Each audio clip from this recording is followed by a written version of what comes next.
AyeBro. Hey, bro. Another QOC production. What it do? Hey, bro. Hey, bro. Hey, say, hey,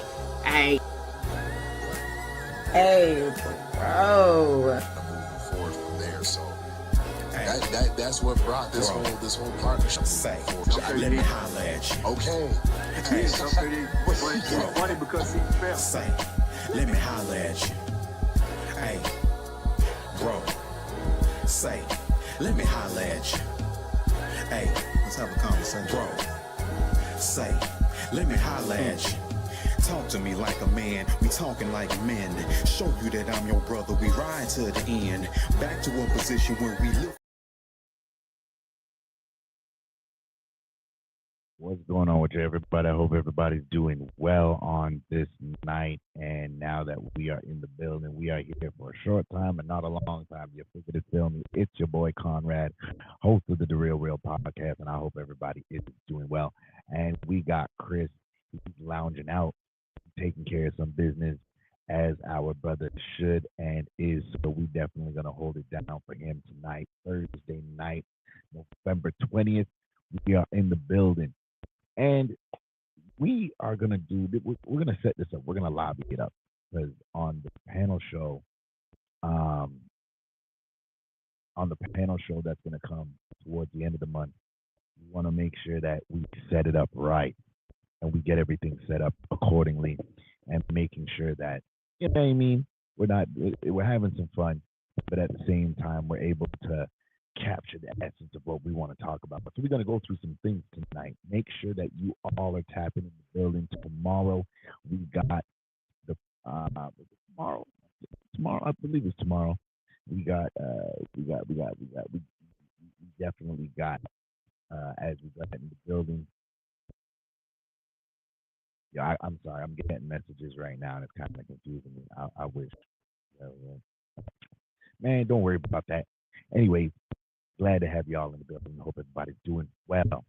Tonight, we are going to briefly, and I would do say briefly because we want to set this up. I want to set this up, give Chris enough time that when he's back and in the flow, that we have time to set this up.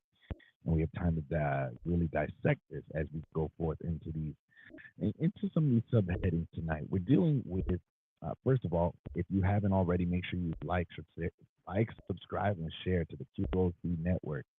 Right here on YouTube, Facebook, TikTok, Threads, Instagram, all your major platforms, and be on the lookout for some new things. We got a new sports show with definitely some really great brothers that have been added to the QOC family. We salute to them. The last sports show that is on the QOC Network. Make sure to tune in. All the dialogue that is going to be going on with these great brothers. We got Quincy Wells joining in the mix as one of the panelists and hosts of that show, along with our regulars. We got Cecum, Chocolate State of Mind in the building over there. We got Egypt, definitely, and Brandon O. So holding it down. Make sure y'all check out what Chef D, Flicks Chick.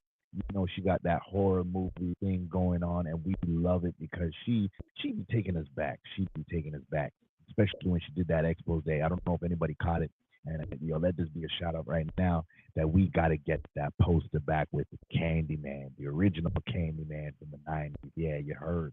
So that was lit, definitely. And to everybody that has joined the QOC family over here on YouTube, we are over 1,000 subscribers riding strong right now, and we thank you so much for your support. Get this out to your sisters, your nephews, your nieces, your ex-girlfriend, your ex-boyfriend, whoever it is, the person you ghosted, get it out to them because definitely this is going to be really great for everybody going forward. And for the brothers, if you need a safe space, it doesn't matter what your color, what your creed, what your ethnicity is, come over here on the AyeBro show. Subscribe. We are live at this. I almost messed it up. The second and fourth Thursday of every month is Flick Chick. That's our sister Akila. We are the first and third Thursday of every month. You figured it, filming. And so we want you to make sure that you get up into the building, Make sure you like, share, and subscribe. Get your people in the building along with us, and let's make this one big, great family affair. And we want to be definitely bringing you this, breaking some bread with you, making sure that we're creating a safe space for the brothers, so y'all can so y'all can be over here, heal, get through, and definitely grow, share, and we can hold each other accountable too. Amen. Amen. And so tonight we're talking about emotional man, or the emotional man. And as you go forward, if you haven't seen the clip, we definitely get it out. But we want to make sure again we leave enough bread on the table for Coach Chris to eat, and some of our other brothers and sisters that will be joining us in the part 2 of this episode. And we're still within the series of the adaptable man, and definitely we gotta understand that dealing with your emotions and handling your emotions is part of being the adaptable man. It'll be very hard for us as men, and we have to admit this. It doesn't mean that we need to be shut off and robotic, but on the other hand, we cannot be like a leaking faucet when it comes to our emotions. We have to be so held together and so intact, so purposeful, that we understand that there has to be a balance in there, a balance to how we love each other in terms of our families, and how we appreciate our friends, how we as brothers hold each other accountable and support each other through our hardest time. We got to make sure that we're doing that. And if we're able to do that, then we're able to have some good results and get through the healing, self accountability, increase our self awareness and our mindfulness as we go forward. So there are a couple states emotionally of a man, and we want to explore some of them tonight as we go forward. I'm gonna throw some things up. We got 2 clips. They're about a minute each, so I'm gonna need y'all as you go through. Again, make sure you like, share, subscribe. Give us that bread. Give us that bread, you know what I mean? And make sure you show the platform some love, so that way as we grow, we can definitely make sure that we are able to feed you with the utmost of sincerity. I'm so sorry, my mic. I'm due for a beard on the lineup and whatnot. My mic is literally dragging my beard right now. This is hilarious.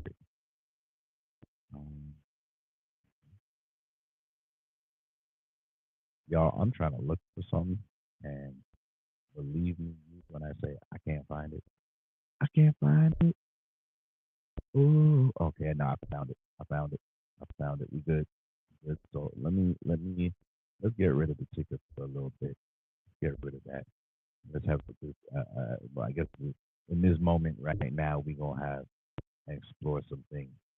So as we, I think one of the things that has come to light about this generation is the propensity to self-diagnose. I say Google diagnose. Everybody's got their phones, and everybody's got the advancement of the internet. And to real quick type in what a narcissist is, or what this is, and what that behavior, and psychoanalyze everybody on the spot, not realizing that if you can say a thing, but if you can't give somebody the remedy behind it, just because what they are doing or displaying is offensive, detractive, or destructive to you, doesn't mean that in kind your diagnosis of them in that moment, though it be a critique and it may be spot on, but if you cannot offer the remedy, then you are no greater than the problem that you are trying to eradicate. And so we have to make sure that in all things we are doing what's necessary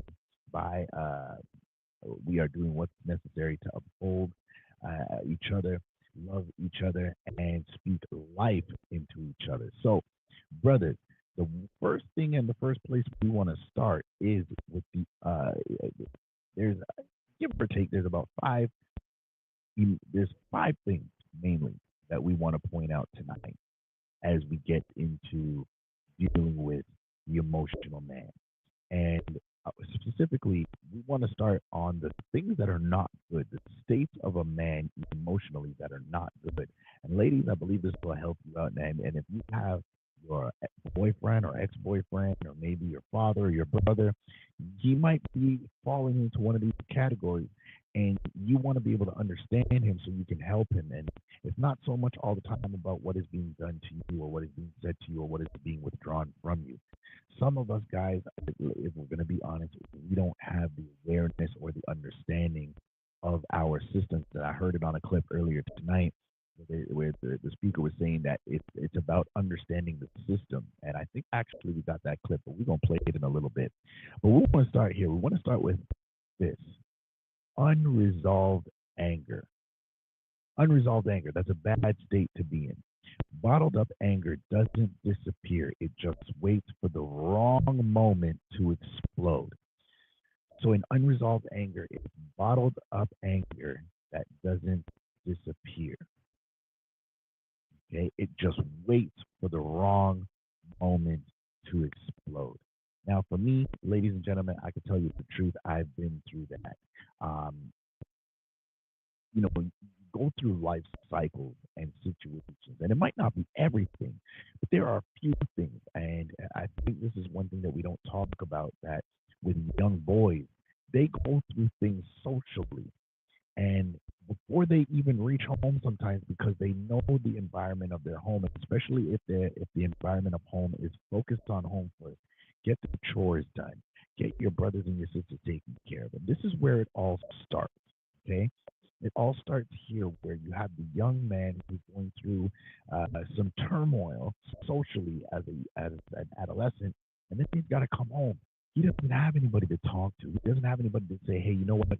This makes me upset. I am sad because of this. And in that, it actually breeds the avenue of unresolved anger. And from there, it bleeds over into other things. It may bleed over into differences between their siblings. It may bleed over into differences between mom and pops, or just mom, or just pop.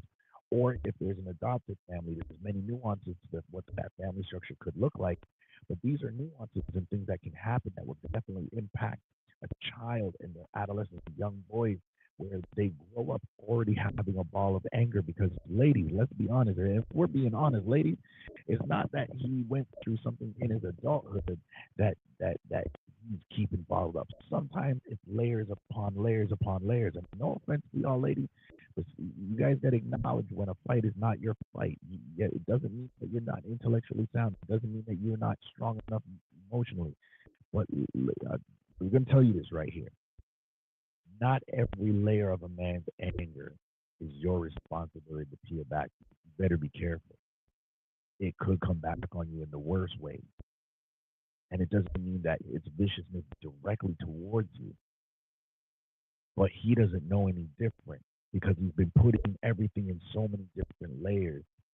And now you're trying to help peel it back, and you're stepping into a lion's den, not realizing that this lion is in full beast mode.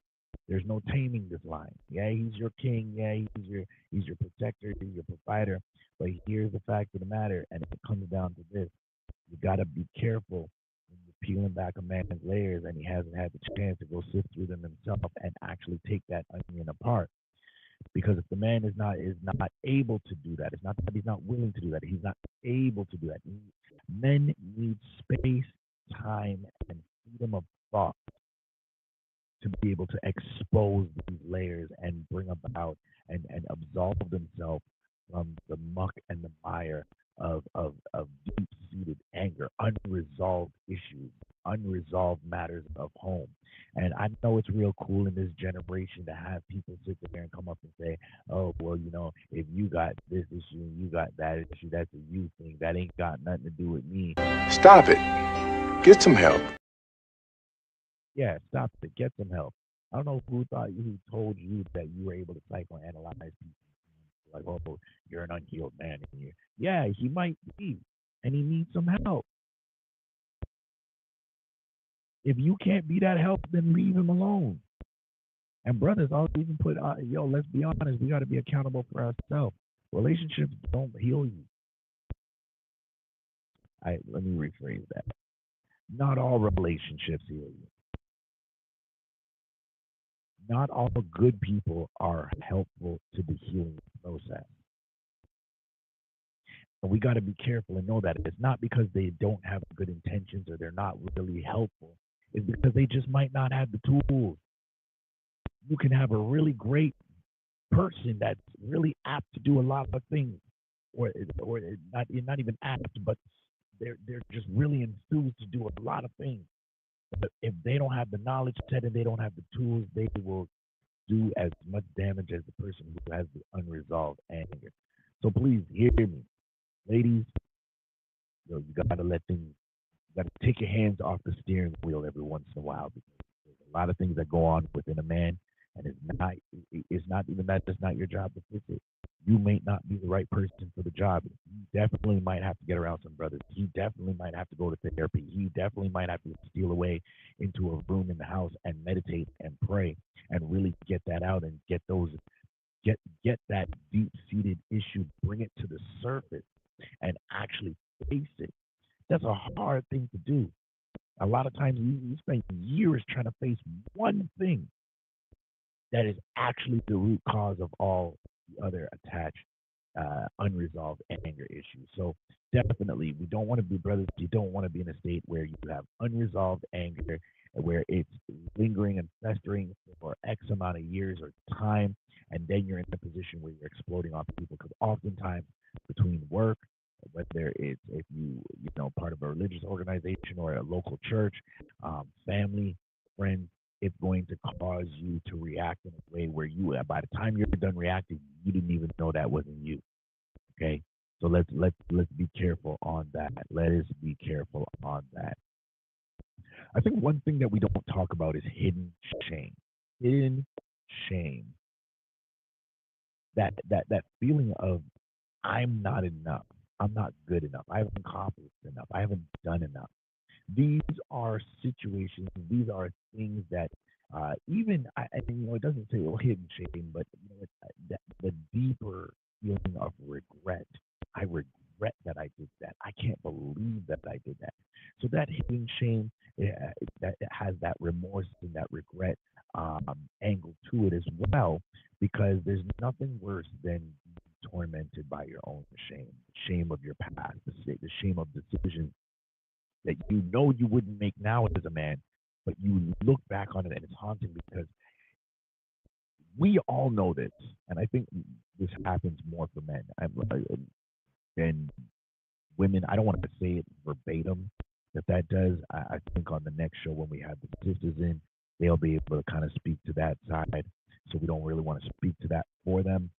But I want to say I know for men that is a big issue. And I even said it to somebody last week that a lot of times we as men, even when we are in leadership positions, we find ourselves leading from a place of regret. We regret what we did in our past, so we want to do everything to make sure that you in your path, and while I'm here supposing to be the leader, I'm leading you in a way where you will not suffer because of you.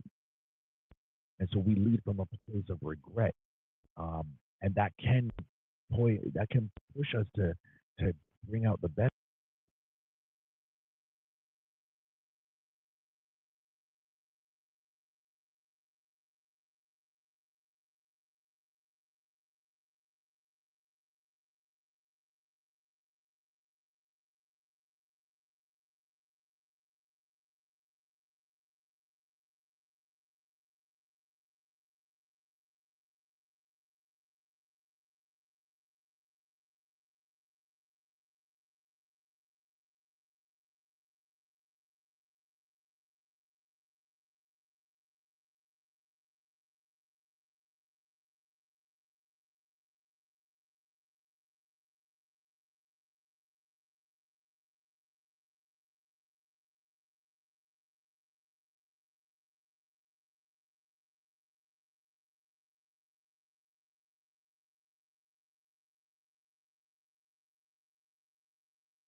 think some not as healed men tend to ask for a position in a woman's life that they may not have had the necessary practice to fill efficiently.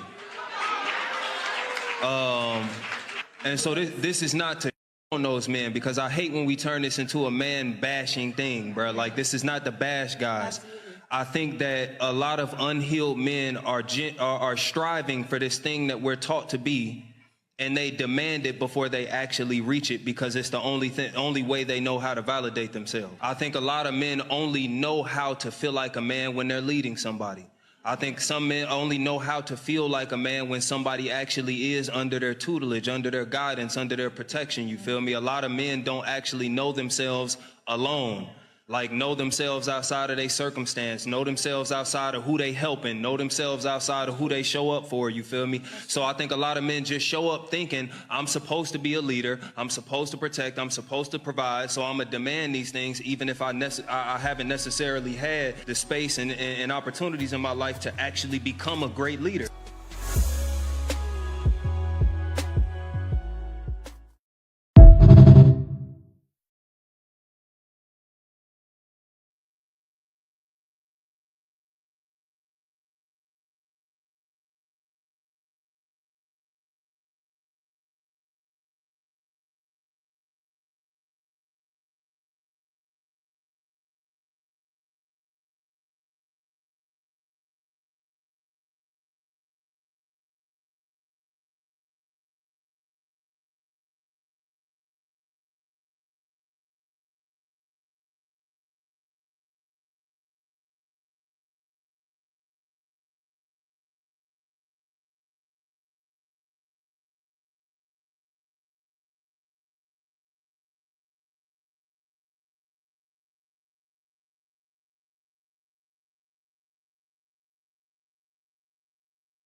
Well.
Somebody asked me recently to explore the difference between emotional intelligence and emotional maturity. And I thought that's interesting. That is a distinction that's really important. It's not something I often compare. They're very different things. Emotional intelligence is the ability to work with your emotional system. It's nervous system awareness. It's emotional system awareness. It's recognizing when you need to do the work to downregulate your own nervous system. It's also about being able to consciously repair through communication and working with other people's emotional bodies. So that's emotional intelligence. Like, I have a fluency within the world of emotions and how they work and how to resolve toward connection. Emotional maturity is something that comes across age. Maturity comes across age. And the thing is, the easiest way I can describe this is, imagine a man that has a couple kids and all he's focused on is going to, festivals and peak experiences and leaving his family at home. Or he's so obsessed with his business, but he doesn't focus at all on his kids or his wife and their needs and wants and desires. So emotional maturity would be to learn how to expand beyond the self and the self-orbiting awareness and move into a place of, what am I really here to do with my life? And to work with the part of ourselves that's grappling with our desire for me to be served for me, and the part that is necessary where we go for them, for us, for what are we doing. Emotional maturity is an expansion beyond the self. And it's that grapple between young prince me that wants to do things for me and get what I want, and the kind of king version or any other expansive way of looking at growth, which is, I'm here to do something that's beyond me. That's emotional maturity in a nutshell. Hopefully that makes sense.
We're having a conversation to push a movement of understanding, and that's it. I'm trying to be a better father. Worked on myself. I've gone to therapy. I'm still going to therapy. We just want understanding, and we're just standing in the gap for men that have been suffering in silence. Over here, specifically, first, this space over here being a self-improvement space for men, geared towards men, especially young men from the ages of 13 up.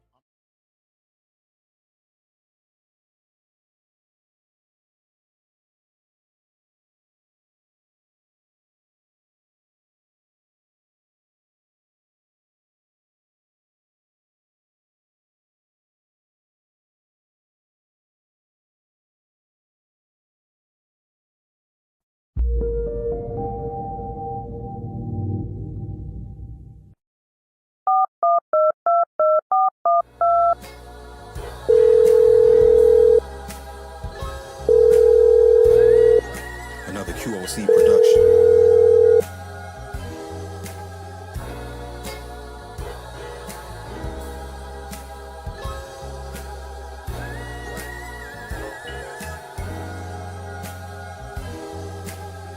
Hey, bro, say, let me holler at you. Hey, bro, say,